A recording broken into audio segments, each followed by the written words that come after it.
Hi hello అందరికీ నమస్కారం. Welcome to our channel. నేను ఆదిత్య. ఏపీలో వైఎస్ఆర్సీపీ అధికారం కోల్పోయిన తర్వాత ఆ పార్టీకి సంబంధించినటువంటి నాయకుల అంశాలు ఒక్కొక్కటి తెర మీదకి వస్తూ ఉన్నాయి. మొన్న చూసుకుంటే విజయసాయిరెడ్డి, ఆ తర్వాత దువ్వాడ శ్రీనివాస్. ప్రస్తుతానికి అదే పార్టీకి సంబంధించినటువంటి వైజాగ్ మాజీ ఎంపీ ఎంవివి సత్యనారాయణ గారికి సంబంధించిన అంశం కూడా ఒకటి ఇప్పుడు తెర మీదకి రావడం జరిగింది. అది కూడా ఎంవివి అనే ఒక భవనంతో, శివాజీపాలెంలో ఉంటే భవనంలో వ్యభిచారం జరుగుతున్నట్లు పోలీసులు గుర్తించి రైడ్ చేయడం జరిగింది. సో మరి దాదాపుగా ఒక 3 మహిళల్ని, అలాగే ఎవరైతే అక్కడ నిర్వాహకులు ఉన్నారో వాళ్ళని తీసుకెళ్లి పోలీస్ స్టేషన్కి తరలించడం జరిగింది. మరి ఈ అంశం గురించి మాట్లాడడానికి ప్రస్తుతానికి మనతో పాటు స్టూడియోలో ఉన్నారు టీడీపీ అఫీషియల్ స్పోక్స్ పర్సన్ సూర్యదేవలత గారు. సో మ్యామ్ అడిగి తెలుసుకుందాం. మ్యామ్ నమస్కారం. మ్యామ్ నమస్తే. మ్యామ్, ఏపీలో వైఎస్ఆర్సీపీ అధికారం కోల్పోయిన తర్వాత ఆ పార్టీకి సంబంధించినటువంటి నాయకులు ఎవరైతే ఉన్నారో వాళ్ళకి సంబంధించిన అంశం ఒక్కొక్కటి తెర మీదకి వస్తూ ఉంది. విజయసాయిరెడ్డి గారిది చూసాము, దువ్వాడ శ్రీనివాస్ గారిది చూసాము. ప్రస్తుతానికి ఎంవివి సత్యనారాయణ కూడా ఒక హాట్ టాపిక్గా మారారు.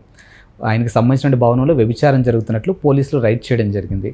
సో మరి ఇదంతా అసలు ఏపీలో ఏం జరుగుతుంది, అసలు వైఎస్ఆర్సీపీలో ఉన్నప్పుడు ఏం జరిగింది మా వీళ్ళంతా అసలు ఏంటి అంటే గత ప్రభుత్వం వైసీపీ ఉన్నప్పుడు వీళ్ళకి విచ్చలవిడితనం అనేది అట్లా అలవాటు పడిపోయారు. సో ఇప్పుడు ఏంటంటే ఇవన్నీ ఒక్కొక్కటి బయట రావటమే కానివ్వండి, దువ్వాడ విషయమే కావచ్చు, విజయసాయిరెడ్డి గారి విషయం కావచ్చు, ఇవన్నీ ఏంటంటే ఒక్కొక్కటి ఇప్పుడు మనకు బయట రావటం వలన అది వాళ్ళు కూడా, ఎందుకంటే ఇప్పుడు బయట వచ్చారు అని అంటే న్యాయం జరుగుతుంది అంటే అప్పుడు అధికారంలో ఉండబట్టి ఎంత చేసినా, ఎంత వాళ్ళ గగ్గోలు పెట్టుకున్న కుటుంబ సభ్యులు బయట వచ్చి చెప్పాలనుకున్నా కూడా ఎక్కడ న్యాయం జరగదనే ఒక నమ్మకంతో ఉన్నట్టున్నారు. జగన్మోహన్ రెడ్డికి అన్నీ తెలిసిన విషయం కదా. ఇప్పుడు దువ్వాడ శ్రీనివాస్ విషయం అయితే ఆల్రెడీ తెలుసు, ఎందుకంటే ఆయన ఎమ్మెల్యేగా వేస్తానంటే వాళ్ళ వైఫ్ కూడా నేను కూడా ఎమ్మెల్యేగా వేస్తాను అని చెప్పటంతో కానివ్వండి, ఇవన్నీ తెలుసు కాబట్టి ఖచ్చితంగా వాళ్ళకి అప్పటికీ కూడా భయపడ్డారు. ఒకటే కుటుంబ సభ్యులైనా కూడా భయపడినట్టే ఉన్నారు.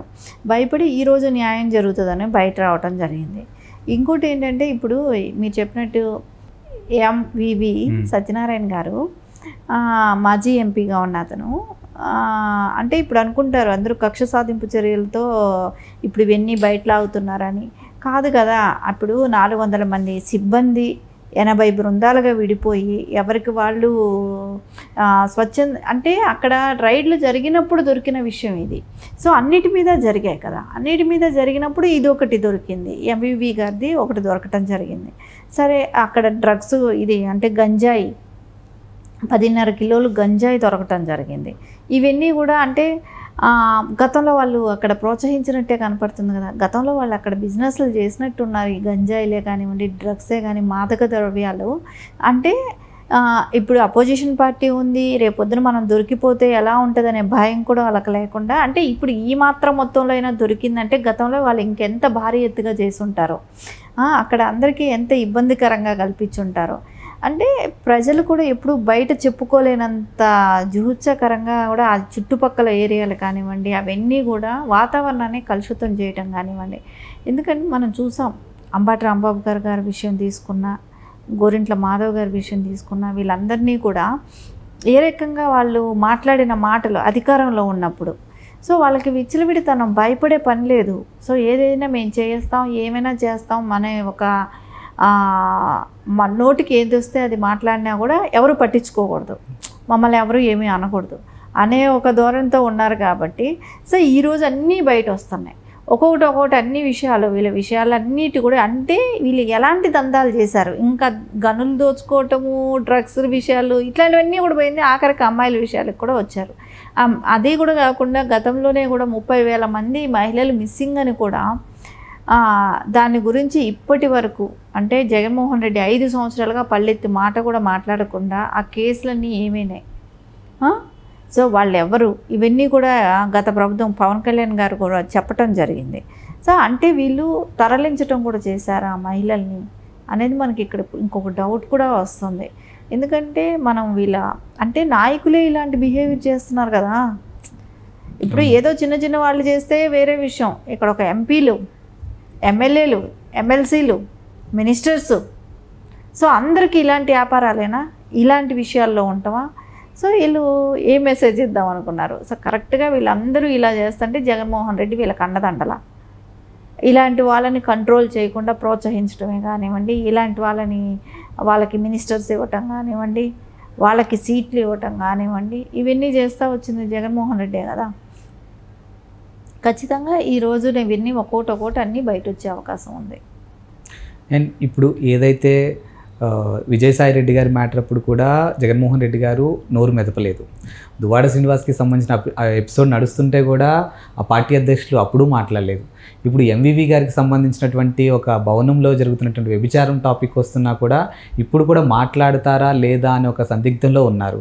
సో మరి ఆయన మౌనం వెనకాల రీజన్ ఏమై ఉండొచ్చు మేడం? ఇప్పుడు ఒకటి జగన్మోహన్ రెడ్డికి కావాలి, ఎవరు ఏ బిజినెస్ అయినా చేసుకోండి, ఏమైనా చేసుకోండి, నాకు రావాల్సిన వాటా నాకు పంపించేసేయండి అనే ఒక ఆలోచనతో ఉన్నప్పుడు, మీ నియోజకవర్గంలో ఎలాంటి దందాలైనా చేసుకోండి, ఏ పనులైనా చేయండి, ఏమైనా చేయండి, నాకు కలెక్షన్ వచ్చేసేయాలి అన్నట్లు ఉన్నప్పుడు వాళ్ళు ఏ రకమైన పనులైనా చేసుకుంటూ ఉన్నారు.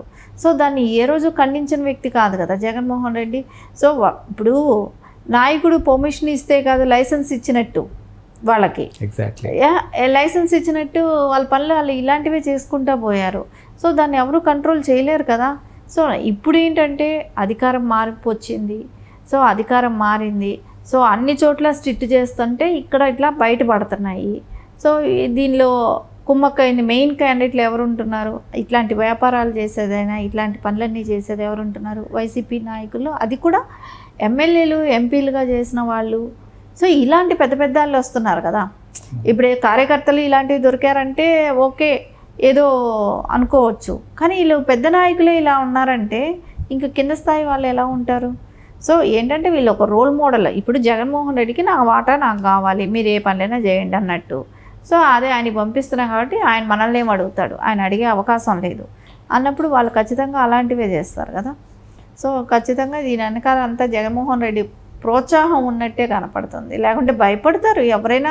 ఇప్పుడు ఒక సీఎంకి తెలిస్తే రేపు పొద్దున నాకు సీట్ రాదేమో, ఆబ్వియస్లీ ఎవరికైనా వాళ్ళకి రిమార్కులు అనేటివి బయటపడినప్పుడు నాకు సీట్ రాదేమో అనే భయం ఉంటుంది. రేపు పొద్దున కేసులు ఏమైనా ఇరుక్కుంటానేమో, దీని మూలాన ఇంకెన్ని ప్రాబ్లమ్స్ వస్తాయనే భయం అని ఉంటుంది. మీరు చూడండి వైసీపీలో ఉన్న నాయకులకి అందరికీ కూడా ఇలాంటి వాటిల్లోనే ఇన్వాల్వ్మెంట్స్ ఉన్నాయి.